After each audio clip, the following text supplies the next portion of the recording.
ایک دن ایک خاتون پروفیسر صاحب سے ملنے آئی۔ کہنے لگی، سر میرا بیٹا ہماری بات نہیں سنتا، وہ اپنے سسرالیوں کو بہت عزت دیتا ہے، اپنے ساس سسر اور بیوی کی بہت مانتا ہے، ایسے لگتا ہے جیسے انہوں نے جادو ٹونے کر کے اسے بس میں کر رکھا ہو۔ پروفیسر صاحب بہت شفیق انسان ہیں، لیکن کبھی کبھی جلالی مزاج میں آ جاتے۔ بیوی کی بات سن کر پروفیسر صاحب ایک دم بولے، بیوی تمہارے بیٹے کے کمرے میں جو بیڈ ہے وہ کس کا ہے؟ عورت، جی وہ اس کی بیوی جہیز میں لائی تھی۔ اور جو اس پر بستر ہے وہ؟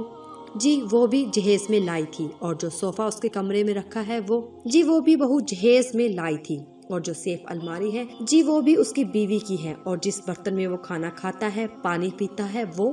جی وہ بھی اس کی بیوی کا ہے۔ اور جس ڈریسنگ کے سامنے کھڑے ہو کر وہ کنگھی کرتا ہے، اس کنگھی برش سے لے کر اس آئینے تک سب آپ کی بہو کا ہی ہوگا۔ عورت کے چہرے پر اب کچھ شرمندگی کے آثار نمودار ہوئے۔ جی وہ بھی میری بہو جہیز میں لائی تھی۔ تو بیوی، جب آپ کا بیٹا سوتا اپنے سسر کے دیے ہوئے بستر پر ہے، وہ بیٹھتا اپنے سسر کے دیے ہوئے صوفے پر ہے، اسی کے دیے ہوئے برتنوں میں کھانا کھاتا ہے، اسی کے دیے ہوئے گلاس میں پانی پیتا ہے، بال بنانے کے لیے اسی کا دیا ہوا برش استعمال کرتا ہے، تو بیوی بیٹا تو آپ کا نمک حلالی کر رہا ہے۔ آپ نے اسے در حقیقت ان چیزوں کے بدلے گروی رکھ چھوڑا ہے، بلکہ بیچ ہی رکھا ہے۔ آپ نے اسے جب وہ کنگھی سے لے کر گلاس تک کسی کا دیا ہوا استعمال کر رہا ہے، بیٹھنے کے لیے صوفہ، بیڈ، بستر، کمبل، چادر سب دوسرے کا دیا ہوا استعمال کر رہا ہے، تو خودداری تو اس کی اسی دن مار دی تم لوگوں نے جب یہ سب ٹرک بھر کر گھر لائے تھے۔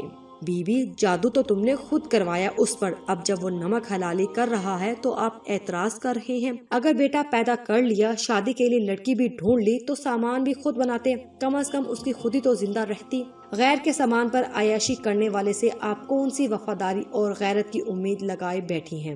اللہ اللہ، پروفیسر صاحب کے الفاظ تھے یا پگھلا ہوا سیسا؟ ایسے لگ رہا تھا کہ وہ معاشرے کے ہر جہیز خور مرد کے منہ پر تمانچہ رسید کر رہے ہوں۔ مجھے زندگی میں پہلی بار اس دن محسوس ہوا کہ عملی طور پر جہیز ایک لعنت کا مطلب کیا ہوتا ہے۔ آپ بھی عہد کیجیے کہ آپ اپنی آئندہ نسلوں کو جہیز کے بدلے گروی نہیں رکھیں گے۔ اگر رب کریم نے بیٹے جیسی نعمت سے نوازا ہے تو اشیاء ضرورت کے لیے اسے گروی مت رکھیے، اس کی خودداری کا سودا ایک ٹرک سامان کے ساتھ مت کیجیے۔